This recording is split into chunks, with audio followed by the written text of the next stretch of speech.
Nishad party जिंदाबाद, doctor Sanjay Kumar Nishad जिंदाबाद। आज इस किसान जनसभा में हम सभी के बीच में उत्तर प्रदेश सरकार के माननीय मुख्यमंत्री जी गोरक्षपीठा जी से माननीय महाराज जी का मैं चरण स्पर्श से आशीर्वाद लेते हुए मंच पर उपस्थित निषाद पार्टी के राष्ट्रीय अध्यक्ष उत्तर प्रदेश सरकार में कैबिनेट मंत्री महामना माननीय डॉक्टर संजय कुमार निषाद जी का मैं चरण स्पर्श करते हुए उपस्थित इस मंच पर विधान परिषद सदस्य संतोष सिंह जी का, हमारे सुभाष रघुवंश जी का, हमारे विधायक अंकुराज तिवारी जी का, गणेश चौहान जी का, अनिल त्रिपाठी जी का, पूर्व विधायक जय चौबे जी का, हमारी मंत्री लक्ष्मी गौतम जी का, हमारे प्रभारी अजय सिंह गौतम जी का, संयोजक आदरणीय रामलली चौधरी जी का, लक्ष्मीकांत जी का, मदन नारायण सिंह जी का, संजीव राय जी का, सभी सम्मानित मंच को प्रणाम करते हुए आप सभी जयपुर जनता जनार्दन का आशीर्वाद लेते हुए, माताएं आप सभी का आशीर्वाद लेते हुए, और नौजवान साथी यहाँ पर भारी संख्या में उपस्थित है, आप सभी का आभार व्यक्त करते हुए मैं बस एक बात बोलना चाहता हूँ कि आज हमारी भारतीय जनता पार्टी ने जो हमने मांगा वो तो दिया ही दिया, जो हमने नहीं मांगा वो भी हमारे महाराज जी ने दिया कि नहीं दिया। बोलिए भाई, हमारा सम्मान बढ़ा कि नहीं बढ़ा, मान सम्मान बढ़ा कि नहीं बढ़ा? ये हमने मांगा नहीं था, लेकिन भारतीय जनता पार्टी की सरकार ने हमारा मान सम्मान बढ़ाने का काम किया। अरे जो नहीं मांगा वो भी माननीय महाराज जी ने दिया। हमारी सुरक्षा बढ़ी कि नहीं बढ़ी? बोलिए भैया, हमारी सुरक्षा बढ़ी कि नहीं बढ़ी? हमारे माता और बहनों की, हमारे बहन बेटियों की, हमारे नौजवान साथियों की सुरक्षा बढ़ी कि नहीं बढ़ी? आज भारतीय जनता पार्टी उन सारे जन कल्याणकारी योजनाओं को धरातल पर उतार कर पिछले 10 वर्षों में माननीय मोदी जी के नेतृत्व में, कुशल मार्गदर्शन में, और उस उत्तर प्रदेश सरकार के माननीय मुख्यमंत्री जी के कुशल मार्गदर्शन में वो सारी की सारी योजनाएं आज के दिन में धरातल पर दिखाई दे रही हैं। एक सुशासन आपको नजर आ रहा है, एक प्रशासन आपको नजर आ रहा है। ये माननीय मुख्यमंत्री जी की देन है, माननीय मोदी जी की देन है कि आज हम अपार संख्या में माननीय मोदी जी का और माननीय योगी जी का हम लोग जन समर्थन करने में आए हैं, भारतीय जनता पार्टी को मजबूती प्रदान करने की लिए आए हैं। तो इसी अपील के साथ मैं अपनी वाणी को विराम दूंगा कि आने वाला जो 25 तारीख है, 25 तारीख को आप सभी लोग कमल के बटन को दबाकर अपने बूथ को जिताकर इस महदावल विधानसभा में, खलीलाबाद विधानसभा में, धनकटा में, खजली में और आलापुर में कमल के बटन को दबाकर अपने इस भाई को, अपने इस बेटे को लोकतंत्र के सबसे बड़ी पंचायत में पहुंचाने का काम करें। निश्चित ही आप सभी के बीच में उन सारी विकास की योजनाओं को हम लोग धरातल पर लाने का काम करेंगे। इसी आशा उम्मीद के साथ आप लोगों की उपस्थिति ये दर्शाती है कि पूरे इस विधानसभा लोकसभा में भारतीय जनता पार्टी का कमल खिलने जा रहा है। और एक बार मैं पूरा बारंबार धन्यवाद देना चाहता हूँ परम पूज्य महाराज जी को कि आपने हमें अपने आशीर्वाद से अनुग्रहित करने का हमें आशीर्वाद दिया। इस मंच के माध्यम से आप सभी सम्मानित साथियों को प्रणाम करते हुए, आप सभी जयतुल्य जनता जनार्दन से आशीर्वाद लेते हुए एक बार मैं बोलना चाहता हूँ कि अब की बार 400 पार, बोलो भैया, अब की बार 400 पार, तीसरी बार मोदी सरकार, और तीसरी बार 400 पार करके आप सभी लोग इस भारत देश को विकसित भारत बनाने के संकल्प यात्रा को आगे बढ़ाने का हम लोग प्रयास करेंगे। इन सब बातों के साथ मैं अपनी वाणी को विराम देना चाहूंगा। जय हिंद, जय भारत, भारत माता की जय, श्री राम, जय निषाद राज। धन्यवाद। उत्तर प्रदेश सरकार के माननीय मुख्यमंत्री गोरखपुर के गोरक्षनाथ पीठाधीश्वर पूज्य योगी आदित्यनाथ जी महाराज का आह्वान करते हैं कि वो आए और इस जनसभा को संबोधित करें। और आप सबसे निवेदन कि दोनों हाथों से तालियों की गड़गड़ाहट से पूज्य महाराज जी का आदरणीय बाबू चंद्रशेखर सिंह की धरती पर खूब स्वागत, अभिनंदन करें। बहुत बहुत अभिनंदन। भारत माता की, भारत माता की, भारत माता की, वंदे वंदे वंदे। भारतीय जनता पार्टी के प्रदेश के उपाध्यक्ष विधान परिषद सदस्य श्री संतोष सिंह जी, प्रदेश सरकार में मंत्री श्रीमती विजय लक्ष्मी गौतम जी, प्रदेश महामंत्री और विधान परिषद सदस्य श्री सुभाष यदुवंश जी, जिला अध्यक्ष जगदम्बिका श्रीवास्तव जी, लोकप्रिय सांसद और भारतीय जनता पार्टी के प्रत्याशी श्री प्रवीण निषाद जी, प्रदेश सरकार के हमारे मंत्री और निषाद राज पार्टी के अध्यक्ष डॉक्टर संजय निषाद जी, हमारे माननीय विधायकगण सैनिक त्रिपाठी जी, अंकुर राज तिवारी जी, श्री गणेश चौहान जी, पूर्व विधायक राकेश सिंह बघेल जी, जय चौबे जी, वेद प्रकाश सिंह जी, चंद्रशेखर पांडे जी, संजीव राय जी, भारतीय जनता पार्टी के और निषाद पार्टी के सभी पदाधिकारीगण और भारी संख्या में उपस्थित मेरे सभी इस खल्लाबाद लोकसभा क्षेत्र से जुड़े हुए उपस्थित बहनों और भाइयों, बाबा तामेश्वर नाथ की इस पावन धरा को जिसने संत कबीर जैसे संतों के माध्यम से इस धरती की महत्ता को दुनिया के सामने रखा, पावन रूप से इस धरती को नमन करते हुए मैं आप सबका हृदय से अभिनंदन करता हूं, स्वागत करता हूं। बहनों और भाइयों, लोकसभा चुनाव के 5 चरण संपन्न हो चुके हैं और इन 5 चरणों में देश के अंदर उत्तर, दक्षिण, पूर्व, पश्चिम अलग अलग राज्यों में मुझे जाने का अवसर प्राप्त हुआ है।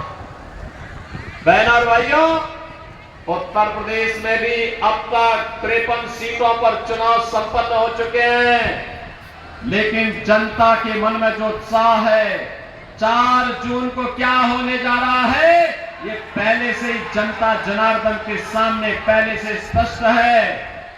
और जनता जनार्दन पूरे देश के अंदर एक स्वर में बोल रही है कि फिर एक बार,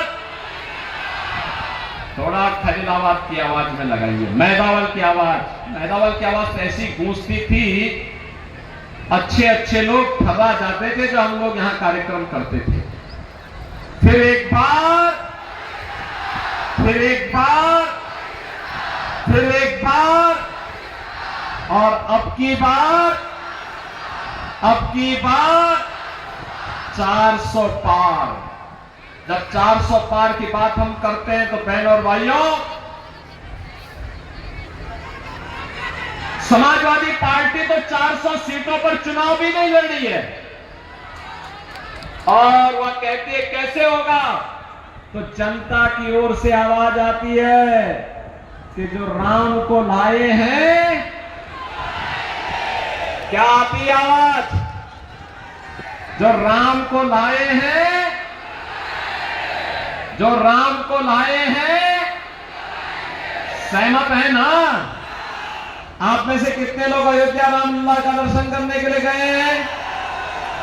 वाह भाई, पूरा का पूरा खल्लाबाद, पूरा का पूरा मैदावल गया है। अभिनंदन करता हूं मैं आप सबका। बहनों और भाइयों, 500 वर्षों का इंतजार समाप्त हुआ है। अयोध्या में रामलला विराजमान हुए हैं।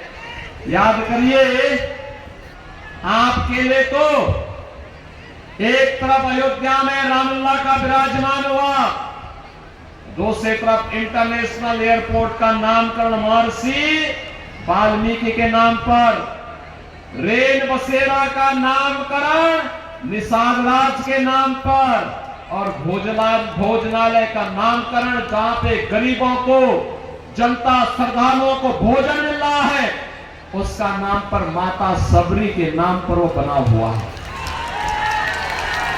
याद करिए, ये समाजवादी पार्टी के लोग राम भक्तों पर गोली चलाते थे और आज अयोध्या में राम भक्तों पर पुष्प वर्षा हो रही है, पुष्प वर्षा। ये लोग राम भक्तों पर गोली चलाते थे, कहते थे परिंदा भी पर नहीं मार सकता। और बहनों और भाइयों, आज अयोध्या धाम में भक्तों की आवभगत होती है, राम भक्तों की आवभगत होती है और अयोध्या को एक बार फिर से त्रेता युग का गौरव दिलाने का काम कर दिया गया है।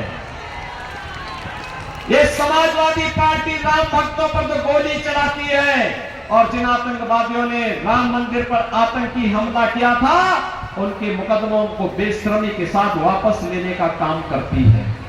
और इसीलिए आज मैं आपके पास आया हूं कि बहनों और भाइयों, आज जो एक परिवर्तन आया है कि राम मंदिर भी बनेगा, काशी में काशी विश्वनाथ धाम भी बनेगा, और साथ साथ आज जो एक परिवर्तन देश के अंदर आपको देखने को मिल रहा है कि दुनिया के अंदर सम्मान बढ़ा है, देश की सीमाएं सुरक्षित हुई हैं, आतंकवाद और नक्सलवाद का खात्मा हुआ है, और विकास के बड़े बड़े कार्य हो रहे हैं। Highway, railway, medical college, IIT, IIM, AIIMS, Gorakhpur में एम्स बन गया है, फर्टिलाइजर कारखाना फिर से चालू हो गया है, नए नए उद्योग लग रहे हैं, पर्यटन के नए केंद्र के रूप में बाबा तामेश्वर नाथ का धाम भी विकसित हो रहा है, और संत कबीर नगर की पावन महानिर्वाण स्थली को कबीर पीठ के रूप में एक बार शोध और इनोवेशन के नए केंद्र के रूप में विकसित किया जा रहा है।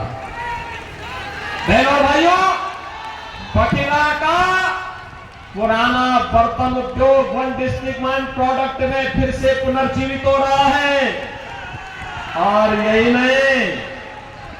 नहीं, आज तो विकास के का साथ साथ गरीब कल्याणकारी योजनाएं, याद करिए समाजवादी पार्टी के समय में लोग भूख से मरते थे, दवा के भाव में दम तोड़ते थे, किसान आत्महत्या करता था, नौजवान पलायन करता था, बेटी और व्यापारी की सुरक्षा खतरे में थी, सुबह की शुरुआत एक घोटाले से होती थी और सायंकाल आते आते किसी आतंकी वारदात या किसी वारदात की समाचार हमें देखने को मिलते थे। आज 80 करोड़ लोगों को मोदी जी के नेतृत्व में फ्री में राशन की सुविधा का लाभ प्राप्त हो रहा है। 80 करोड़ लोग फ्री में राशन 4 वर्ष से प्राप्त कर रहे हैं। मोदी जी ने कहा है अगले 5 वर्ष तक लगातार जारी रहेगा।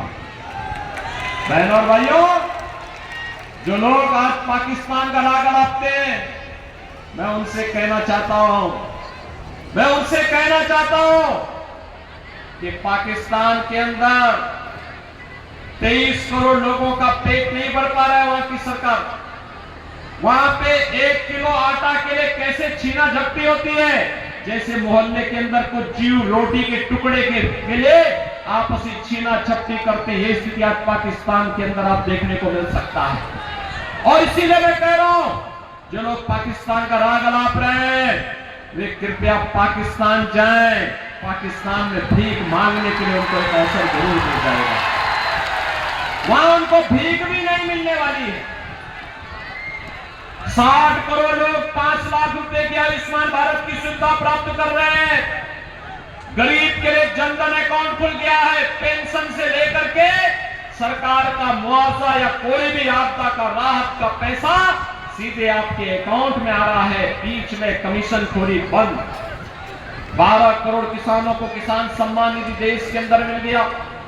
12 करोड़ गरीबों के घर में शौचालय बन गए। 10 करोड़ गरीबों के घर में उज्ज्वला योजना के कनेक्शन आ गए। और हमने यूपी में तो व्यवस्था की, होली और दीपावली में एक भरा हुआ सिलेंडर इन घरों तक पहुंचाने का काम करेंगे। यह हमने पिछले वर्ष से जारी कर दिया है। बहनों और भाइयों, 4 करोड़ गरीबों के मकान बन गए ना 4 करोड़ गरीबों के मकान।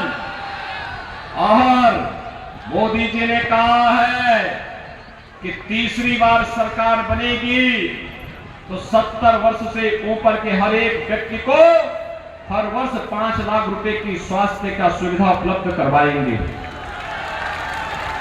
जितने गरीब बच्चे जिनके पास मकान नहीं है, इस बार अगले 5 वर्ष के दौरान उन सबके मकान भी बन जाएंगे। बहनों और भाइयों, अब आतंकवादी घटनाएं नहीं घटित होती है।